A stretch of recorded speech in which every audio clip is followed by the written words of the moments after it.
Over to you, Vijay, because many of us say we're fighting the same fight again and again and again. There was a conversation yesterday, will this fight ever end? Will this fight ever end? Well, first, Asad, thanks for forcing me to come to Glasgow. When I walk the streets of cities like this, Glasgow was the UK's second most important city. Beautiful buildings, beautiful streets, a gorgeous city. It had Red Clydeside in 1919, the uprising to create a Soviet in Scotland. But it was, crushed, of course. When I see cities like this, I think also about the other side of it. There's a phrase from Walter Benjamin: every monument of civilization is also a monument of barbarism. I think of the famines in Bengal, the jute workers in Bengal sending jute to Dundee through the Glasgow port.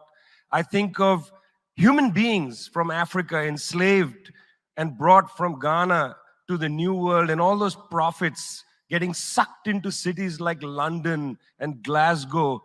Between 1765 and 1938, the British Isles stole $45 trillion pounds from India, 45 trillion sterling from India.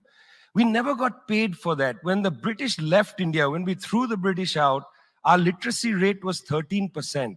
So much for several hundred years of so-called civilization. Meanwhile, our landscapes were destroyed. Coal was foisted on India.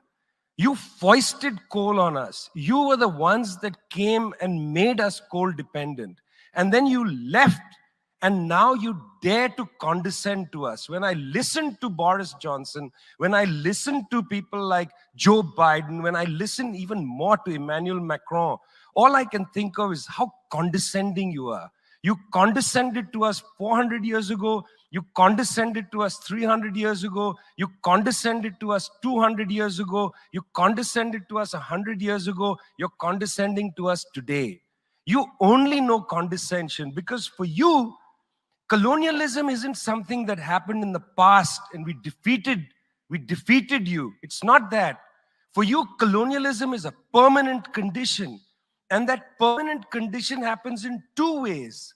There's the permanent condition of the colonial mentality. You want to lecture us. You want to tell us that we are responsible for all the problems because you'll never accept that you're the one principally to blame. You signed the Rio Formula in 1992 on common and differentiated responsibilities. You like the common part. You like the common part. You like to say we're all in this together and so on. We're not in this together. The United States, 4-5% of the world's population, still uses 25% of the world's resources. You outsource production to China, and then you say China is the carbon polluter. China's producing your buckets. China's producing your nuts and bolts. China's producing your phones. Try to produce it in your own countries and see your carbon emissions rise. You love lecturing us because you have a colonial mentality. Then there are colonial structures and institutions. You lend us money, and every time you lend us money, which is our money, every time the International Monetary Fund comes to our societies and they tell us, here's the money we are giving you. No, it's our money. You give us our money back as debt, and then you lecture us about how we should live. It's extraordinary. It's not just a colonial mentality. It's a colonial structures and institutions which reproduce themselves year after year after year. And let me tell you something. The climate justice movement, not clued enough on this.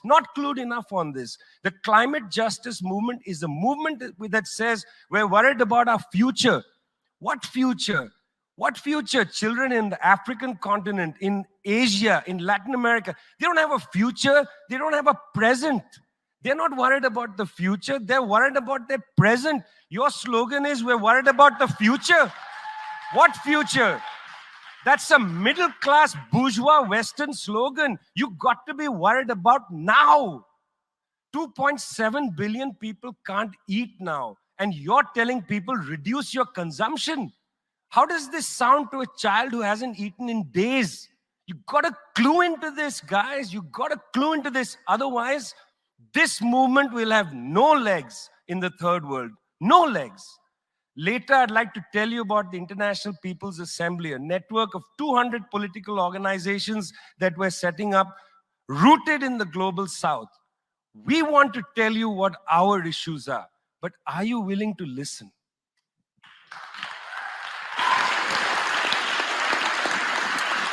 Thank you, Vijay.